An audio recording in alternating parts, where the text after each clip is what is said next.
Um, yeah, I'm good. um, to write a letter from my 80-year-old self to me where I am right now, it felt crazy because I never thought I lived like until that age at all. Like that's actually even now that love life and want to live. I didn't imagine myself at 80. It's just an age that never existed in my book at all. I thought maybe like 60, but if. And I think it sounds weird, but still, because I think it's, yeah, anyway, I'm just sharing it because I think I cried so much when I did it, and then I cried so much when I reread what I wrote, and I realized that I've never really let myself live authentically. I never really questioned it well enough to say, actually, the things that normal people want are not for me. That's also why it's so hard to imagine myself, or it was so hard to imagine myself as an older person, because I thought, why would I do that? Like, it doesn't make any sense to me, and other people want this. I don't want this. Do I want this? Will I change my mind? Will I be happy? And I wouldn't be, because what I realized throughout already these 4 weeks, but I think I already knew this before, but like now these 4 weeks of the artist way, is that I actually have a very different perception of how I would like to live my life, and that I don't live it. And then if I don't push myself into living my life authentically, then I'll always have a hard time imagining the future, because the future would be reflecting my reality currently, and then I would be like working towards some goal that is actually not even my goal.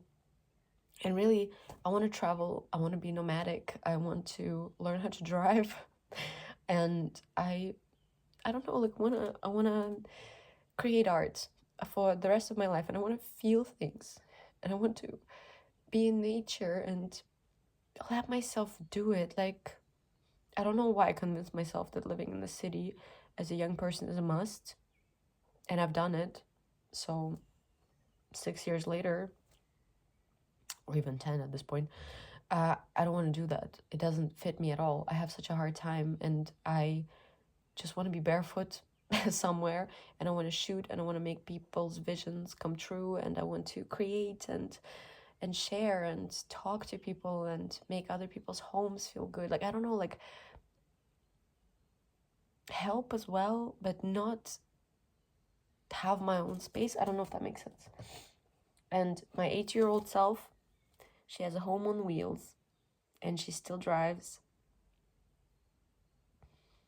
and she has a really nice community around her, and she is often in nature, and she still works, because art is my love, and is one of the most consistent things that I sometimes drop when I feel really bad, which I have done so many times, but it's a love that I come back to again and again that saves me. And the reason to why I don't do art often is because I refuse to feel something, and then when I let that feeling in, then art comes in, because I just let it happen and let it happen through me. That's why I love art. And also, I know that when I like reject art or don't want to do it, is because I feel like I'm pushing myself back into the space of not feeling, because when I feel, I create. Yeah. Anyway, sorry, this is already so long, and I just did like one task. Yeah, but actually, I think this was the most important thing, because that made me most emotional.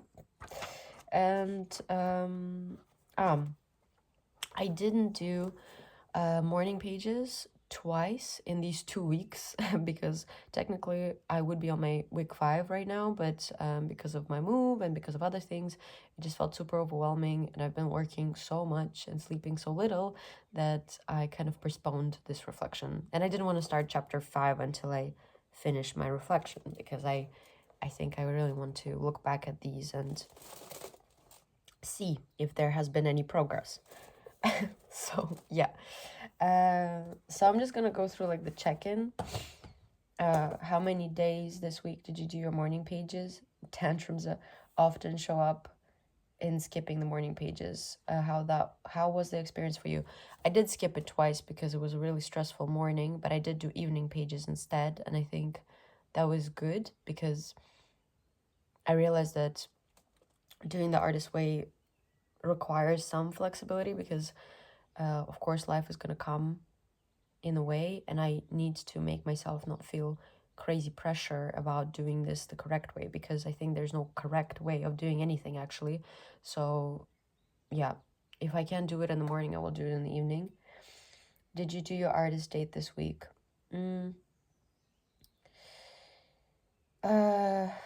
Does your artist get to do more than rent a movie? What did you do? How did it feel? For my artist dates, actually, I really love to go to the cinema by myself, but I was trying to do different types of dates every week. But right now, I'm just like, not. Right now, all I'm trying to do is to take myself into nature and spend some time on my own.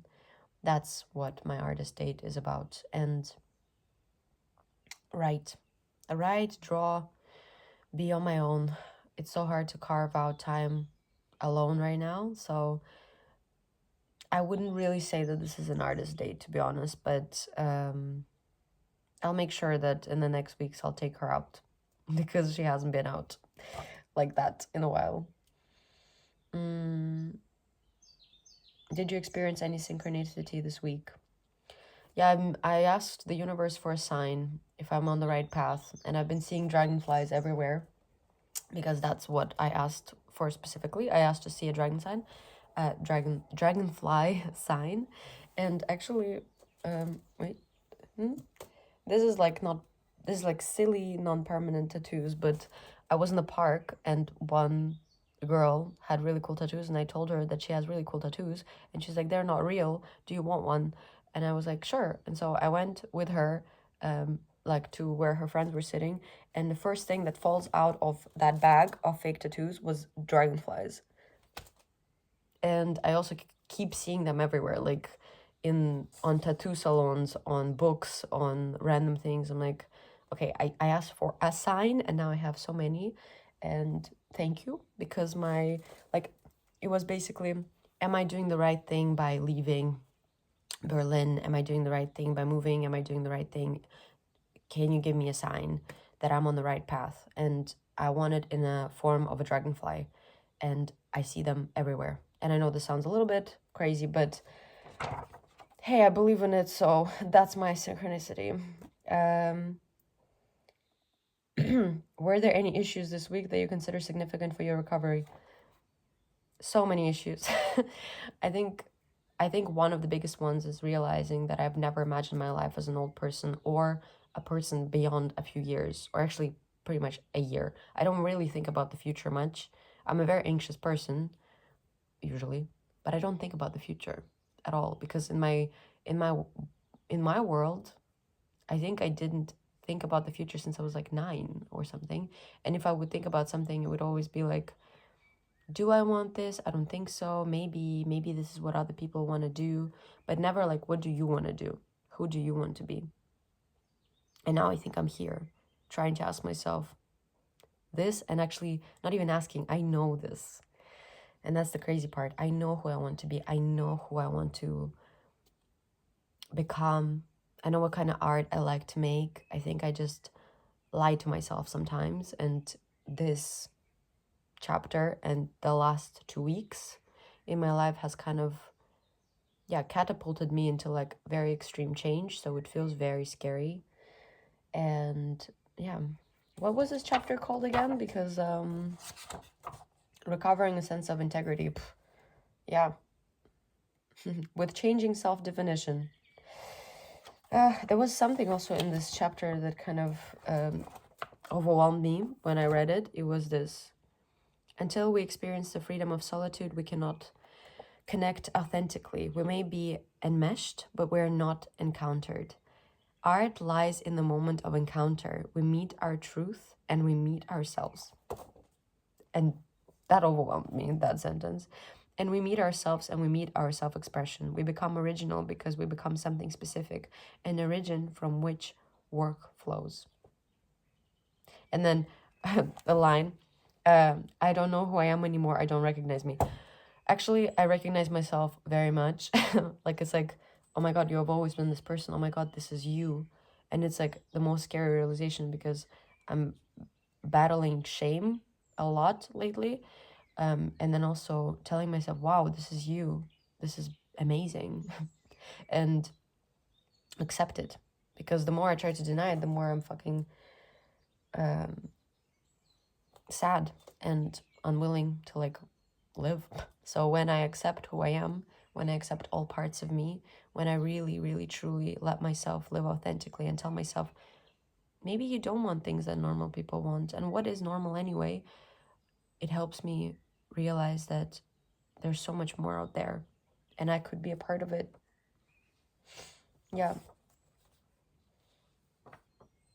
Yeah, so I think this is it. And then there was like reading deprivation. So we weren't supposed to read anything for like this week, and I didn't. And it actually helped me a lot because I realized that I'm filling my brain often with like podcasts and reading, and but especially podcasts. I didn't listen to anything for 2 weeks almost, and I realized that there's so many ideas for arts in my head, like so much. And I also was much faster at editing because I wasn't distracting myself. So honestly, it kind of worked really well for me. And yeah, but I have a new book in mind that I really want to start. So actually, the fact that these 2 weeks are over, I'm excited. And now the next chapter is recovering a sense of possibility, week 5. This week, you're being asked to examine your payoffs in remaining stuck. You will explore how you curtail your own possibilities by placing limits on the good you can receive. You will examine the costs of settling for appealing good instead of being authentic. You may find yourself thinking about radical changes, no longer ruling out your growth by making others the cause of your construction. I'm scared, but I'm excited. And yeah, this was the reflection for week 4.